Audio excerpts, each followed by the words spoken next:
요한계시록 3장 3절에서 6절까지 보겠습니다.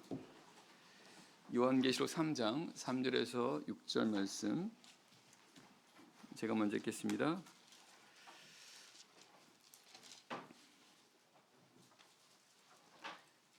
(3장 3절) 그러므로 내가 어떻게 받았으며 어떻게 들었는지 생각하고 지키어 회개하라.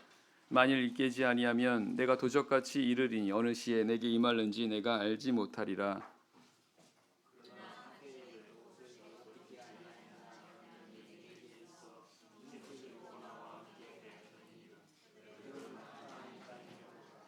이기는 자는 이와 같이 흰 옷을 입을 것이요 내가 그 이름을 생명책에서 반드시 흐리지 아니하고 그 이름을 내 아버지 앞과 그 천사들 앞에서 시인하리라. 귀 있는 자는 성령이 교회들에게 하시는 말씀을 들을지어다. 아멘.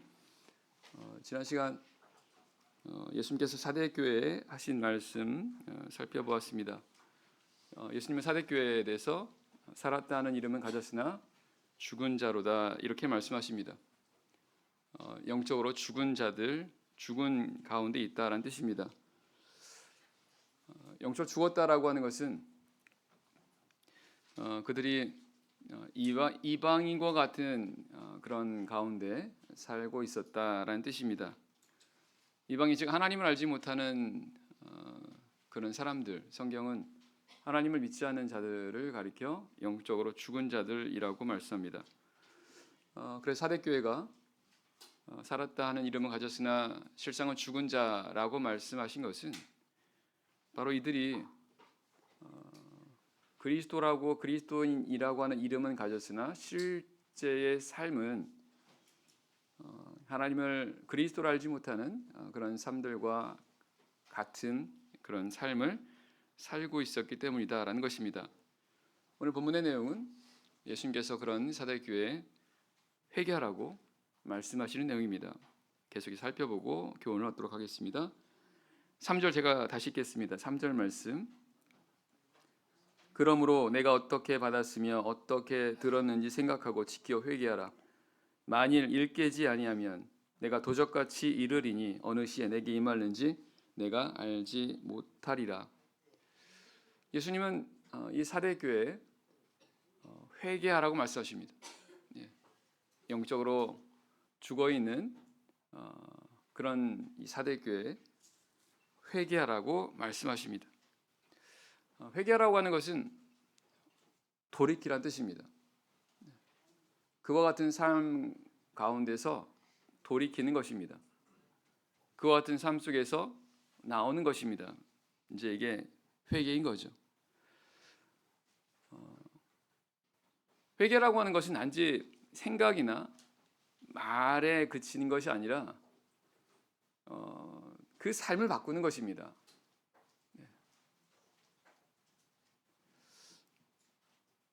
그래서 세례 요한은 그 유대인들에게 너희가 회개에 합당한 열매를 맺으라고 이렇게 증거한 것입니다.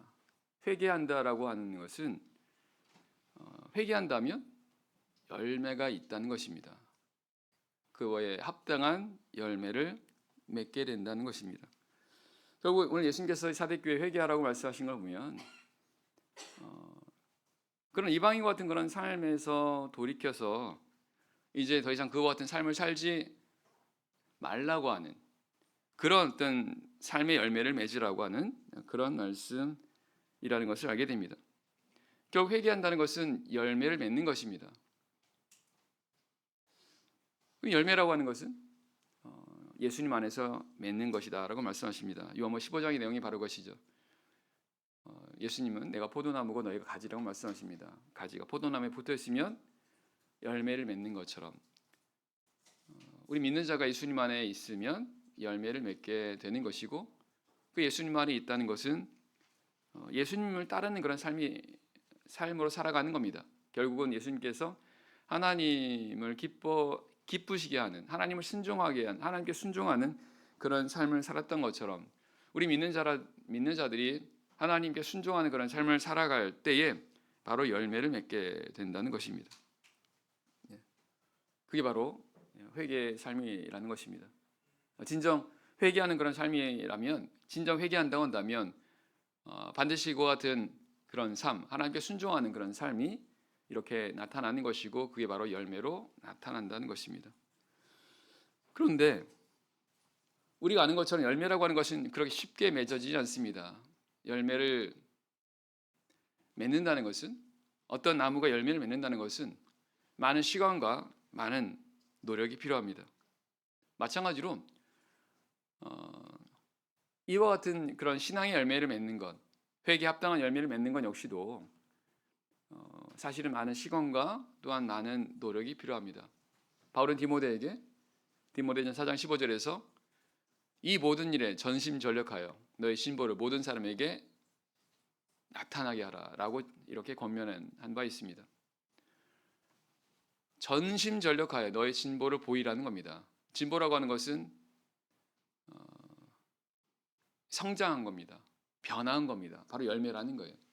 결국 이와 같은 그런 열매를 맺기 위해서는 전심전력해야 한다는 것입니다. 전심전력할 때 바로 그와 같은 열매를 맺게 된다는 것입니다. 다시 말하면 내가 하나님께 순종한다고 해서 한두 번 한다고 해서 그것이 어떤 열매를 맺어지는 게 아니라는 겁니다. 그렇다고 해서 하나님께서 원하시는 그런 이 회개의 열매를 맺지 못하게 된다는 것입니다.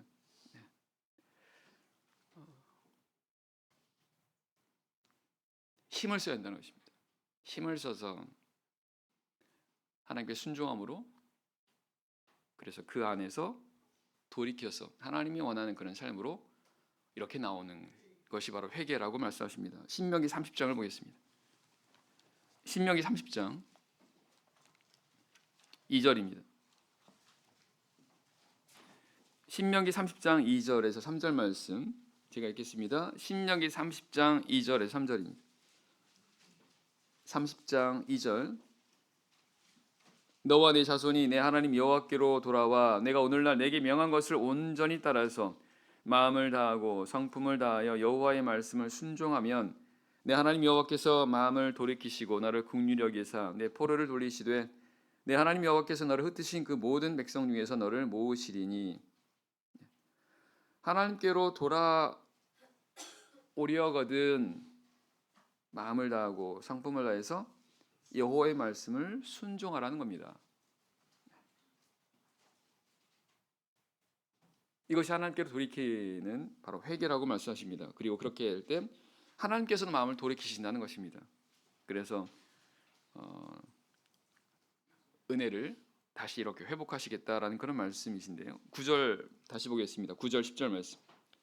9절. 내가 내 하나님 여호와의 말씀을 순종하여 이 율법책에 기록된 그 명령과 규례를 지키고 내 마음을 다하며 성품을 다하여 여호와 내 하나님께 돌아오면 내 하나님 여호와께서 내 손으로 하는 모든 일과 내 몸의 소생과 내 육축의 새끼와 내 토지 소산을 많게 하시고 내게 복을 주시되 곧 여호와께서 내 열조를 기뻐하신 것과 같이 너를 다시 기뻐하사 내게 복을 주시리라. 역시 마찬가지입니다.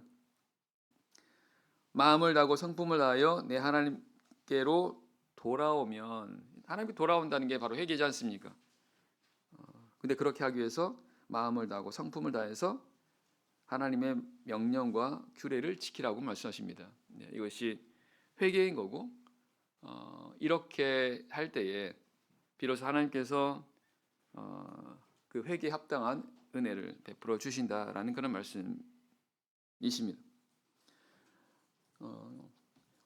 하나님께 돌이킬 때 마음을 다하고 힘을 다해야 되는 이유는 하나님께로 돌이키는 데 있어서 그렇게 하지 못하게 하는 여러 가지 방해와 장애들이 있기 때문이라는 것도 알게 됩니다. 사무엘상 7장 보겠습니다. 사무엘상 7장입니다. 사무엘상 7장은요, 구약성경 417페이지, 구약 417페이지 사무엘상 7장 3절 말씀입니다. 사무엘상 7장 3절. 사무엘이 이스라엘 온 족속에게 일러 가로되 너희가 전심으로 여호와께 돌아오려거든 이방 신들과 아스다롯을 너희 중에서 제하고 너희 마음을 여호와께로 향하여 그만 섬기라. 너희를 블레셋 사람의 손에서 건져내시리라. 사무엘이 이스라엘 백성들에게 한 말입니다. 너희가 전심으로 돌아오려거든 이방 신들과 아스다롯을 너희 중에서 제하라. 우상을 제하라는 것입니다. 그리고 너희 마음을 여호와께를 향하여 그만 섬기라 라고 하는 것은 하나님께로 돌아가기 위해서 전심으로 해야 되는 이유는 그 우상이라고 하는 것이 그 하나님 백성들의 마음을 하나님께로 향하지 못하게 한다는 것을 알게 됩니다. 하나님께로 돌이키는 게 우상, 이 회개인데 그렇게 하는 데 있어서 이런 우상이라고 하는 것이 하나님 백성들 하여금 그 마음을 하나님께로 향하지 못하게 막으니까, 방해하니까, 장애가 되니까 결국 하나님께로 돌이키기 위해서는 그 우상을 제거해야 되고 그 우상을 제거하기 위해서 그래서 마음을 그렇게 하려다 보니까 마음을 다해야 되는 전심으로 마음을 하나님께로 돌이키는 바로 그와 같은 과정이 필요하다는 것을 알게 됩니다. 4절 이에 이스라엘 자손이 바알들과 아스다롯을 제하고 여호와만 섬기니라. 이스라엘 백성들이 그 사무엘의 권면에 따라서 그런 우상들을 제거하고 하나님만 섬겼다 이렇게 말씀하십니다. 온전히 하나님께로 돌아갔다는 것이 회개했다는 뜻입니다. 9절입니다. 9절 사무엘이 젖 먹는 어린 양을 취하여 온전한 번제를 여호와께 드리고 이스라엘을 위하여 여호와께 부르짖음에 여호와께서 응답하셨더라. 이제 이스라엘 백성들이 마음을 온전히 다해 하나님께로 돌이킨 다음에 그 다음에 이제 사무엘이 하나님께 제사를 드립니다. 성경은 온전한 번제를 여호와께 드렸다라고 되어 있습니다. 온전한 번제를, 온전한 제사를 하나님께 드리게 됐다는 것입니다.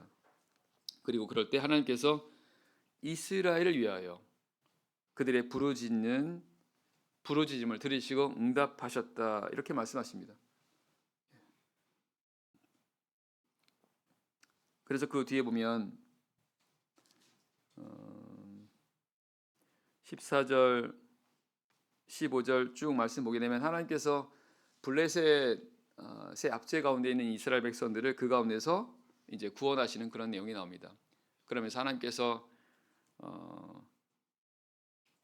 그들로 하여금 빼앗겼던 땅을 도로 찾게 하고 그리고 다시 평화가 있게 했다라고 말씀하시면서 하나님의 은혜가 회복됐다라고 말씀하십니다. 마음을 온전히 함으로 하나님께 돌이켰을 때 그리고 그때 하나님께 제사를 드립니다. 성경은 온전한 번제를 하나님께 드렸다라고 했습니다. 오늘 우리 하나님 백성들이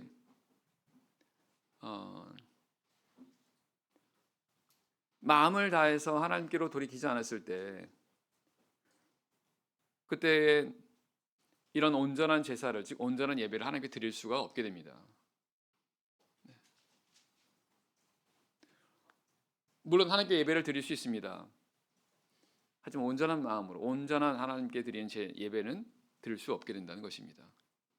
왜냐하면 우리 마음이 하나님께로 전심으로 향하지 못하니까요. 하나님 우리 마음을 원하시는데. 그래서 사무엘 시대 이스라엘 백성들이 그렇게 우상들을 제거하고 그래서 마음을 온전히 하나님께로 향했을 때 하나님께 온전한 예배 제사를 드리고 그렇게 했을 때 하나님께서 그들에게 은혜를 주시고 그래서 하나님의 도우심을 회복하는 그런 내용들을 보면 오늘 우리 하나님의 백성들이 성도들도 마찬가지로 우리가 마음을 하나님께로 온전히 향했을 때 그때 비로소 우리가 하나님께 온전한 예배를 드릴 수 있게 되고 그 온전한 예배를 통해서 하나님께로부터 온전한 은혜와 그리고 온전한 도우심을 우리가 받을 수 있다라는 것도 알게 됩니다. 반대로 말하면 우리가 그렇게 하지 않는다고 한다면 하나님께로부터는 온전한 이런 은혜와 도우심은 받지 못하게 된다는 것도 알게 됩니다. 예수님은 사대교회에 바로 이와 같은 것을 요구하고 있습니다. 그래서 돌이키라는 겁니다. 회개하라는 것입니다. 그러면 사실 말씀이 만일 일깨지 아니하면 내가 도적같이 이르리니 어느 시에 내게 임하는지 내가 알지 못하리라 라고 말씀하십니다. 돌이키지 않는다고 한다면 영적 죽어 있는 그런 가운데 있는 상황에서 돌이키지 않는다고 한다면, 이름은 그리스도인이라고 하는 그런 이름을 가졌으나 실제 삶 속에서는 그리스도인 삶이 아니라 하나님을 믿지 않은 그런 세상 사람들과의 그런 삶과 같은 삶을 살아가고 있다고 한다면, 그때 하나님께서 돌이키지 않게 될 때 내가 도적같이 임하겠다라고 말씀하십니다. 그러면서 어느 시에 내게 임할지 내가 알지 못할 것이다 라고 말씀하십니다. 잠언 29장 1절에 보면 자주 책망을 받으면서도 목이 곧은 사람은 갑자기 패망을 당하고 피하지 못하리라 라고 말씀하십니다. 자주 책망을 받으면서도. 하나님은 하나님 백성이 이와 같이 영적으로 죽어가는 그런 상황이라면 하나님은 결코 그냥 있지 않으십니다. 죽어가는 자를 하나님께서 그냥 두지 않으시죠. 어떻게 하십니까? 책망하십니다. 자주 책망을 받으면서도 라는 말씀은 하나님께서 말 그대로 자주 책망하신다는 거예요. 어떻게 해요? 말씀 통해서 책망하십니다. 예배 시간에 하나님 말씀을 들을 때 당연히 그와 같은 가운데 있으면 그런 듣게 되는 말씀들이 계속 마음을 불편하게 하는 겁니다. 그리고 사람을 통해서 또한 책망을 합니다. 주변에 가까이 있는 그런 사람들이 이렇게 지적하고 책망하고 하는 것도 결국은 하나님께서 이끌어 가시는 그런 모습이라는 것을 알게 됩니다. 또 하나님은 또 상황을 통해서 깨닫게 하십니다. 상황을 통해서 책망하십니다. 하나님께서 그와 같이 계속해서 책망하신다는 것입니다. 그런데 말씀처럼 자주 책망을 받으면서도 목이 곧은 사람은 갑자기 패망을 당하고 피하지 못할 것이다. 그래서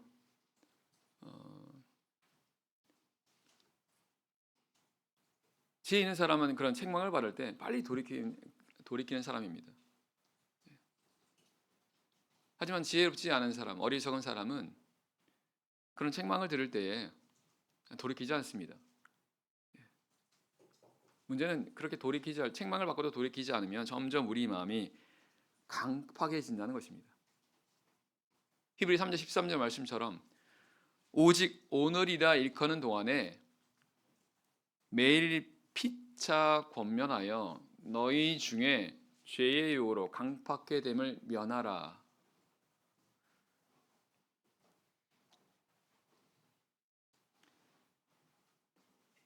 피차 권면하는 것을 미루지 말라는 겁니다. 오늘이라고 하는 동안에 하라는 겁니다. 왜냐하면 이 죄가 우리 마음을 강팍하게 만든다는 거예요. 그래서 너희 중에 누구든지 죄의 유혹으로 강팍해 됨을 면하라라는 말씀은 누구든지 그런 가운데 있으면 죄가 강팍하게 만든다는 것입니다. 그러니까 그것을 감지하거든 권면하라는 거예요. 그리고 그런 권면을 받으면 돌이키라는 것입니다. 하나님께서 말씀을 통해서 깨닫게 하시든 혹은 다른 사람들 통해서 책망을 하시거든 혹은 어떤 상황을 통해서 나를 또한 책망하신다고 여긴다면, 그리고 그때 내가 뭔가 이런 하나님께 돌이키지 않은 그런 가운데 있다고 한다면 빨리 돌이키라는 것입니다. 그래야 마음이 굳어지지 않는데 그걸 무시하고 계속해서 그런 가던 길을 계속하면, 즉 회개하지 않는다고 한다면 강팍해진다는 것입니다. 마음이 점점 굳어진다는 겁니다. 그럼 나중에 돌이키기가 더욱더 힘들게 되는 거죠. 자, 계속 3장 4절로 돌아가서 보겠습니다. 요한계시록 3장 4절입니다. 계시록 3장 4절 말씀. 3장 4절. 그러나 사대에 그 옷을 더럽히지 아니한 자 몇 명이 내게 있어 그 흰 옷을 입고 나와 함께 다니리니 그들은 합당한 자인 연고라. 그러나라는 것은 앞에 3절의 상황과 다른 거죠. 앞에 있는 상황과 다른 겁니다. 앞에 상황 속에서는 예수님께서는 그들로 하여금 회개하라고 말씀하십니다. 그러면서 하지만 사대에 그 옷을 더럽히지 아니한 자 몇 명이 있다 이렇게 말씀하십니다. 옷을 더럽히지 않았다라는 뜻이 뭘까요? 옷을 더럽히지 않은 자들이라는 것은 바로 위에서 말씀하신 내가 내 행위를 하노니 내가 살았다는 이름은 가졌으나 죽은 자로다. 바로 이들에 대한 반대라는 것입니다. 옷을 더럽혔다라고 하는 것이 바로 이들을 가리키는 것이고, 그렇다면 사대에 그 옷을 더럽히지 아니한 자들이라는 것은 그와 같지 않은 사람들이라는 것입니다. 그 이름은 살았다는 이름은 가졌으나 죽은 자가 아닌 자들, 다시 말하면 하나님을 믿지 않는 자들과 같은, 즉 이방인들과 같은 그런 삶을 살아가는 그런 자들이 아니라는 것입니다. 그런 자들이 사대에 있다는 겁니다. 예수님은 그들을 가리켜 그 옷을 더럽히지 않는 자들이라고 말씀하십니다.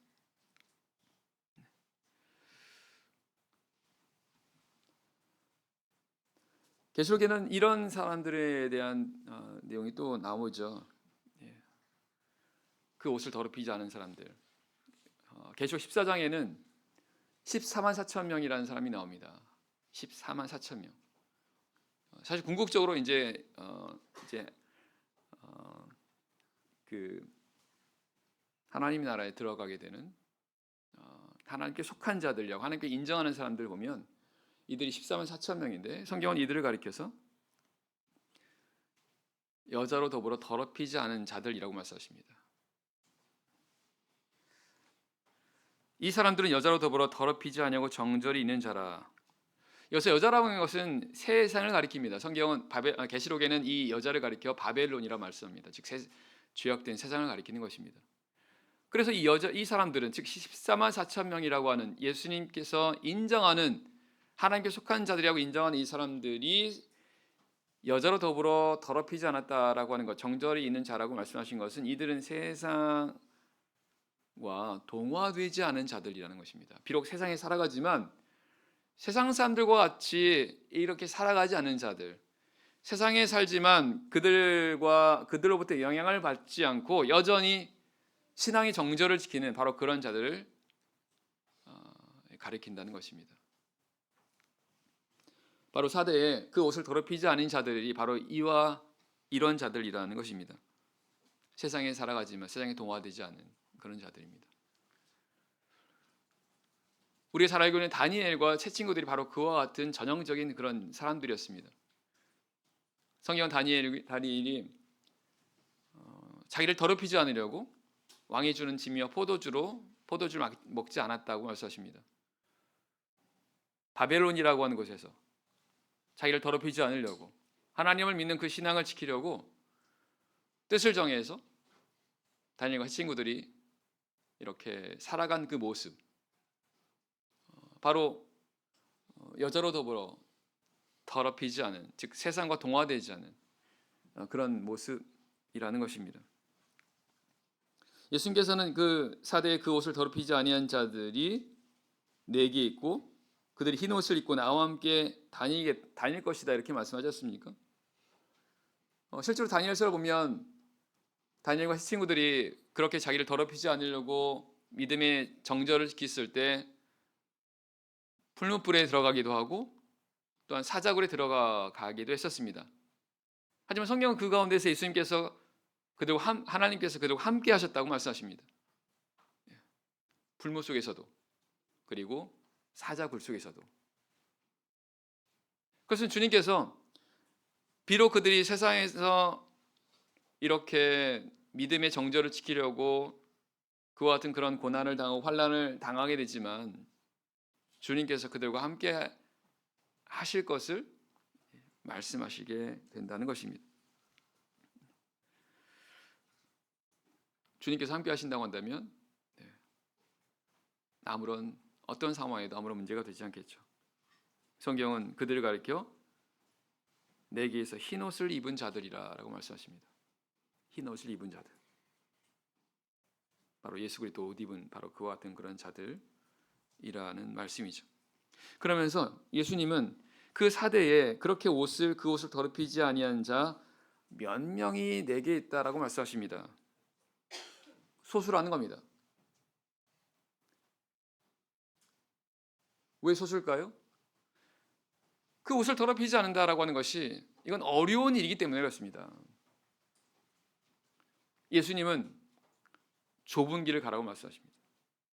좁은 길. 생명으로 들어가려면 좁은 길로 가라고 말씀하십니다. 우리 신앙생활 하는 것은 바로 우리가 영원한 생명을 얻기 위해서 하는 건데, 예수님께서는 생명을 얻으려면 좁은 길로 가라고 말씀하십니다. 그래서 주님께서 말씀하신 이 신앙의 길은요, 사실 좁다는 것입니다. 정말 이 신앙 생활을 통해서 영원한 생명을 얻기 위해서는 좁은 길이라는 겁니다. 왜냐하면 다수는 이 길을 원하지 않는다는 겁니다. 이걸 기피한다는 겁니다. 오히려 많은 사람들은 이 길보다는 넓은 길을 가고 싶어 한다는 것입니다. 세상 사람들이 가는 바로 그와 같은 길을 가고 싶어 한다는 거예요. 그러니 그런 가운데서 그 세상 사람들과 같은 그런 삶을 살아가지 않고 그들과 구별된, 그들 추구하지 않은 그런 삶을 살아간다는 것은 사실은 이건 많은 사람들이 가지 않은 그런 길이다라는 것입니다.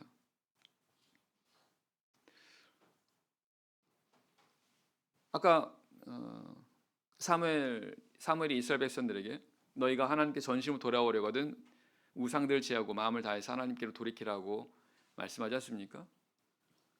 우리가 하나님께 마음을 다해서 하나님을 향해 가려고 한다면 우상이라고 하는 이 방해가 되는 것, 장애가 되는 것을 제거해야 됩니다.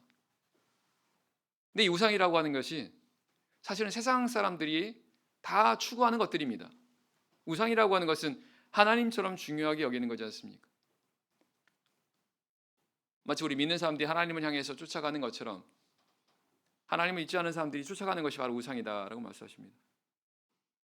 근데 성경은 이 우상을 뭐라고 말씀하십니까? 세상을 사랑하지 말라고 말씀하십니다. 이 세상이 우상이라는 거예요.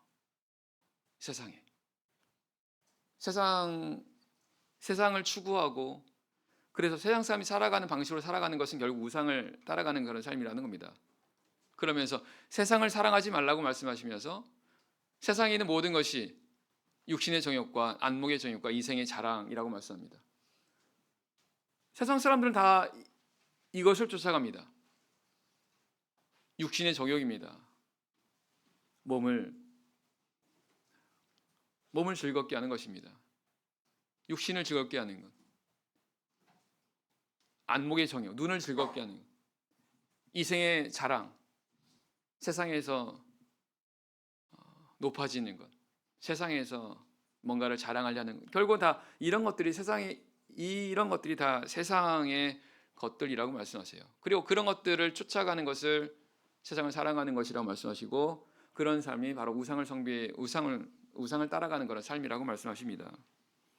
따라서 우리 믿는 사람들이 그런 삶으로 살아가지 않을 때에 우리가 하나님을 온전히 쫓아가는 그런 삶이라고 말씀드릴 수가 있는데 세상 대부분의 사람들이 그런 삶을 살아가는 그런 과정 속에서 우리가 그런 삶을 살아가지 않는다는 것은 이건 굉장히 어려운 일이라는 겁니다. 이게 좁은 길이라는 겁니다. 마치 다니엘과 친구들이 바벨론이라고 하는 그 세상에서 우상이 가득한 그런 세상 속에서 하나님을 경외하는 그런 삶을 살아간다는 것이 극히 어려운 일이었던 것처럼 오늘 우리가 바로 그런 다니엘과 친구들과 같은 그런 모습으로 살아가는 자들일 때 바로 그 옷을 더럽히지 않는 그런 자들, 그래서 주님과 함께하는 그런 자들이 될 거라는 것입니다. 그래서 이 길은 나를 부인해야 되는 그런 길입니다. 누구든지 나를 따라오려거든 자기를 부인하고 십자가를 쫓으라고 말씀하셨던 이 예수님 말씀처럼 정말 우리가 하나님만 바라보는 마음을 다해서 하나님을 향하는 이 길이라는 것은 정말 좁은 길이라는 거예요. 그러니까 그 길은 소수 많은 사람들이 찾지 않는 적은 사람들이 그 길을 가는 그런 가운데 있다는 것입니다. 하지만 예수님은 그들이 내게 합당한 자라고 말씀하십니다. 그들은 내게에서 흰 옷을 입고 나와 함께 다니리니 그들은 합당한 자인 영부라. 예수님께서는 그들이 나와 합당한 자라고 말씀하십니다. 우리는 예수님께 합당한 그런 자들이 되어야 됩니다. 그래야 주님께서 우리와 언제나 함께 하실 수 있고 또 궁극적으로 우리는 영원한 하나님 나라에서 하나님과 우리가 영원히 함께 살아갈 수가 있습니다. 그래서 우리는 이 세상에서 우리가 그리스도인으로 살아갈 때 바로 하나님과 합당한 자들 그리고 하나님 나라 합당한 자들로 살아가야 한다는 것입니다. 하나님 나라 합당한 자들입니다. 그 하나님 나라 합당한 자들이 바로 여기 말씀하시는 그 옷을 더럽히지 않는 그런 자들이라는 겁니다. 예수님은 이 내용을 마태복음 22장에서는 이렇게 비유하십니다. 천국은 마치 혼인잔치를 베푼 어떤 임금과 같으니 라고 시작합니다. 그러면서 이 임금이 종들을 보내서 사람을 청합니다. 종들이 나가서 밖에 있는 많은 사람들을 데리고 옵니다. 그랬더니 그 가운데 손님들로 이렇게 가득 찹니다. 임금이 거기서 예복을 입지 않은 한 사람을 보고 이렇게 말합니다. 친구요, 어찌하여 예복을 입지 않고 여기에 들어왔느냐? 성경은 이 사람이 유구무원했다라고 했습니다. 아무 말도 못했다는 겁니다. 그리고는 결국 거기서 쫓겨나게 되는 것이 바로 그 예수님의 비유의 내용입니다. 결국 예수님께서 이 비유를 드신 것은 이 천국이라고 하는 것은 아무나 들어가는 것이 아니라 바로 천국에 합당한 자가 들어가야 한다는 것입니다. 그 천국에 합당한 자라는 것은 바로 그 예복을 입는 자라는 거예요. 천국에 합당한 예복을 입은 자들이 비로소 그 안에 들어갈 수 있다는 것입니다. 그 합당한 예복이 무엇입니까? 계속 19장 8절에 보면 그에게 허락하사 빛나고 깨끗한 세마포를 입게 하셨으니 이 세마포는 성도들의 옳은 행실이로다 라고 말씀하십니다. 이 세마포, 빛나고 깨끗한 이 세마포는 성도들의 옳은 행실이라고 말씀하십니다. 즉 우리 성도들이 하나님 앞에 옳은 행실로 살아가는 그런 삶을 살아갈 때 비로소 이와 같은 깨끗한 그리고 빛나는 세마포를 입게 되고 끝까지 그 옷을 입고 있는 가운데 있을 때 비로소 우리가 마지막 혼인잔치, 천국잔치에 우리가 들어갈 수 있게 된다라는 것입니다. 그러다 보니까요, 세례 성령만 받는다고 천국에 들어가는 보장이 되는 건 아니라는 겁니다. 지난 화요일날 기본신앙 하면서 우리 성령에 대해서 우리가 살펴보았습니다. 성령 우리 기업의 보증이라고 말씀드렸습니다. 그럼 다른 것인가? 아닙니다. 맞습니다. 성령 우리의 기업의 보증입니다. 그런데요, 이 성령은요, 우리 합당하지 않으면 이 성령 소멸됩니다. 성경은 성령을 소멸치 말라고 말씀하세요. 이 성령 우리 이 기업의 보증, 하나님 나라에 들어간다는 보증이지 않습니까? 그래서 반드시 우리의 성령을 우리 갖고 있어야 되는데 그런데 이 성령이 소실될 수 있다는 것입니다. 무슨 뜻일까요? 마태복음 25장에 보면 예수님께서 이 하나님 나라 천국을 열처녀의 비유로 말씀하십니다. 열처녀의 비유. 그러면서 다섯 처녀는 기름과 함께 등불을 가졌고 등불과 함께 기름을 가졌고 다섯 처녀는 등불만 가졌고 기름을 가지지 않았다고 말씀하십니다. 그러면서 신랑이 옵니다. 신랑이 옵니다. 그리고는 신랑이 오지 않고 있었다가 신랑이 왔을 때 다들 일어나서 그 불을 정리합니다. 성경은 이 기름을 준비하신 이 다섯 처녀가 기름을 준비한 다섯 처녀에게 뭐라 말합니까?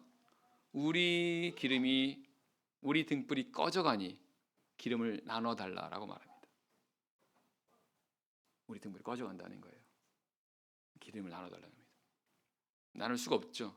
성경은 이들이 기름을 사러 간 사이에 신랑이 오게 되었고, 그들은 결국 기름을 준비한 그들만 들어가게 되고, 기름을 준비하지 않은 이 다섯 처녀들은 그 잔치에 들어가지 못했다라고 말씀하십니다. 결국 그 말씀을 보면 이 성령이 우리의 구원의 보증이 되는 건 맞으나 마지막 때 어떻게 될지는 아무도 모른다는 것입니다. 하나님께서 성령 거두어 가시면 결국은 그 보증이 안 되는 것입니다. 그래서 어떻게 해야 되는 겁니까?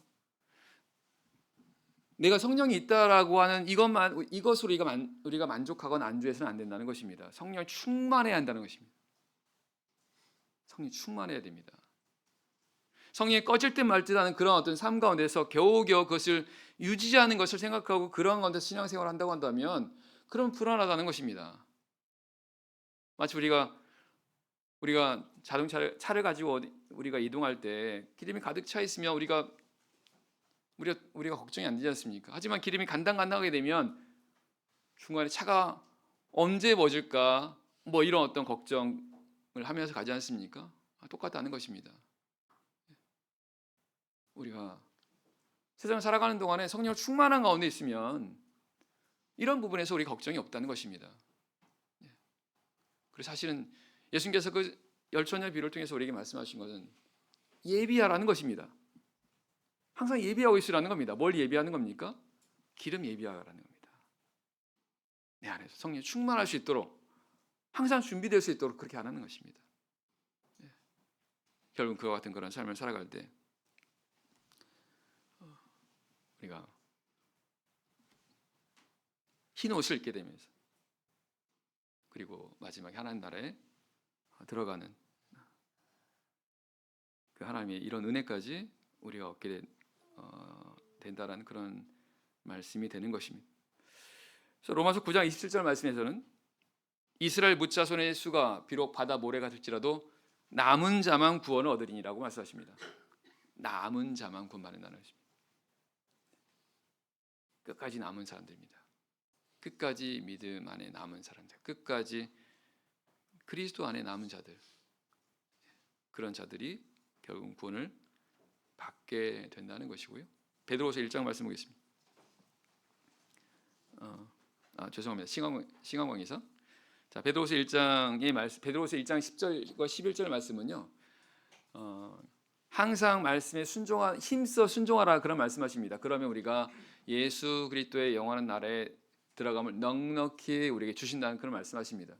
다시 말씀드리면 우리가 하나님 말씀에 우리에게 힘써 순종하는 그런 삶을 살아가게 되면 그러면 넉넉하게 하나님 나라에 들어갈 수 있다는 것입니다.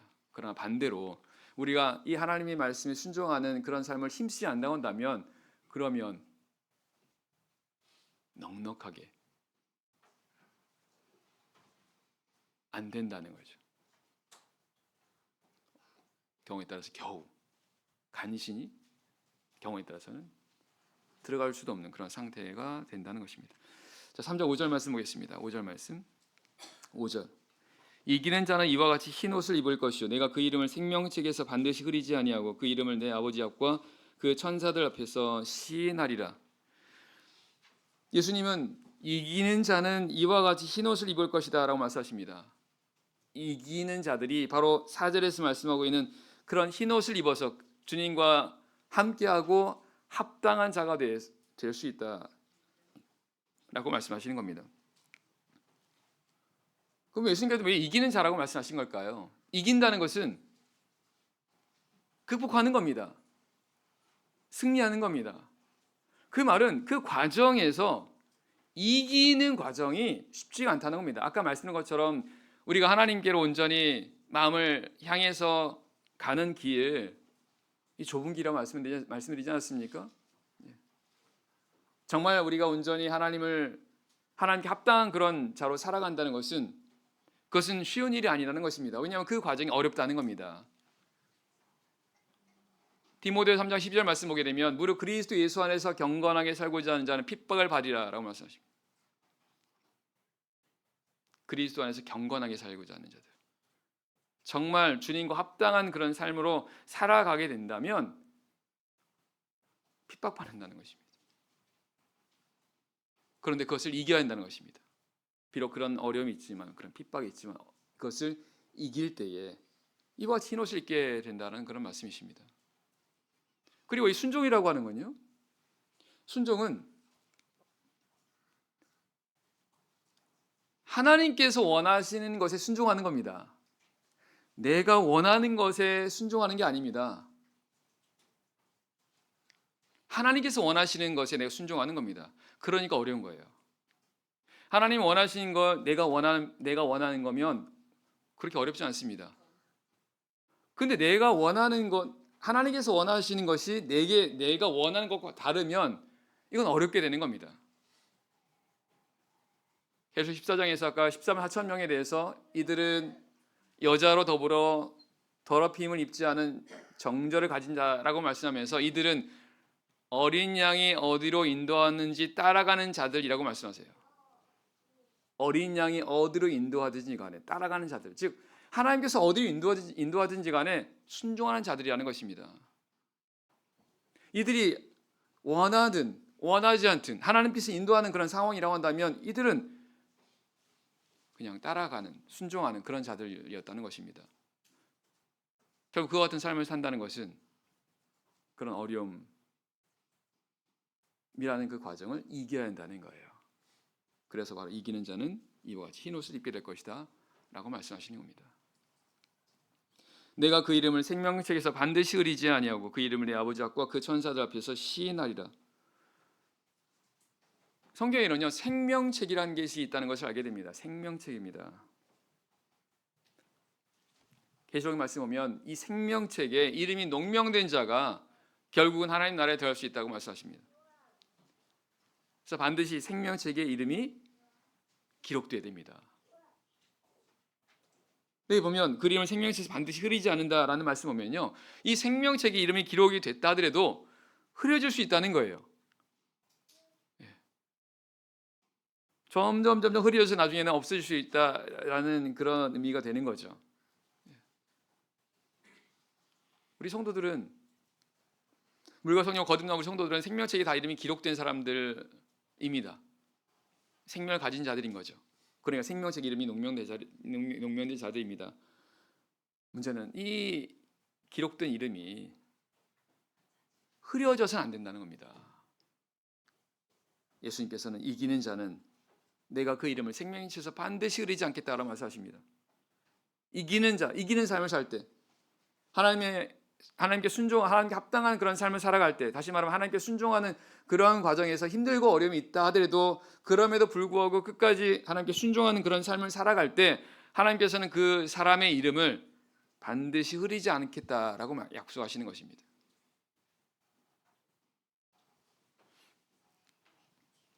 이사야 4장을 보겠습니다. 이사야 4장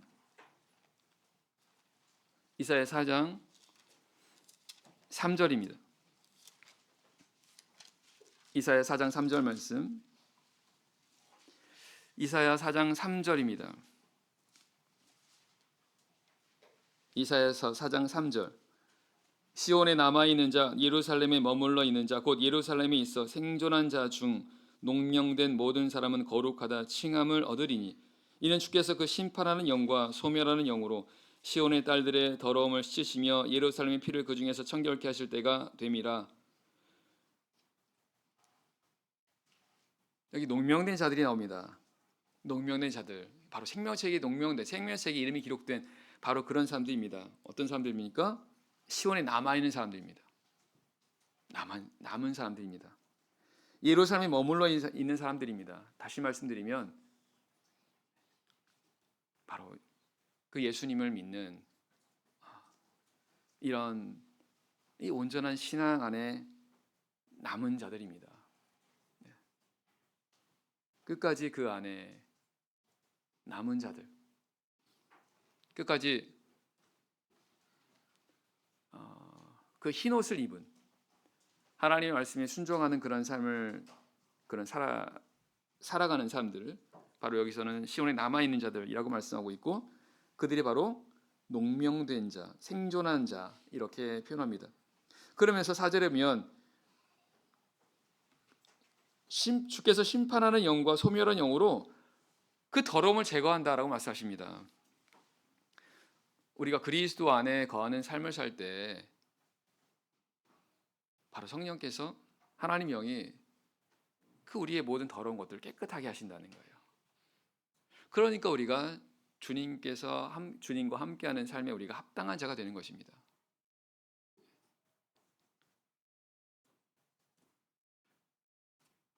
우린 주님 안에만 있으면 됩니다. 그러면 주님 안에서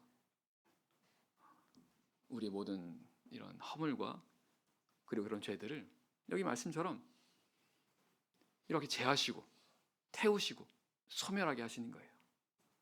그래서 우리 하나님 앞에 깨끗한 자로 설 수 있게 하신다는 겁니다. 그래서 우리가 추구해야 할 것이 바로 이와 같은 자들 되는 것입니다. 끝까지 그 이름이 농명된 자로 남아있는 바로 그런 사람들.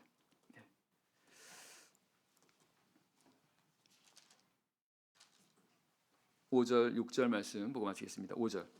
여호와께서 그 거하시는 온 시온산과 모든 지폐 위에 낮이면 구름과 연기, 밤이면 화염의 빛을 만드시고 그 모든 영광 위에 천막을 덮으실 것이며, 또 천막이 있어서 낮에는 더위를 피하는 그늘을 지으며 또 풍우를 피하여 숨는 곳이 되리라. 결국 하나님께서 그 가운데서 함께 하시는 그런 모습을 마치 그 위에 천막을 쳐서 낮의 해와 그리고 밤의 추위로부터 지키시는 바로 광야에서 모습으로 말씀하십니다.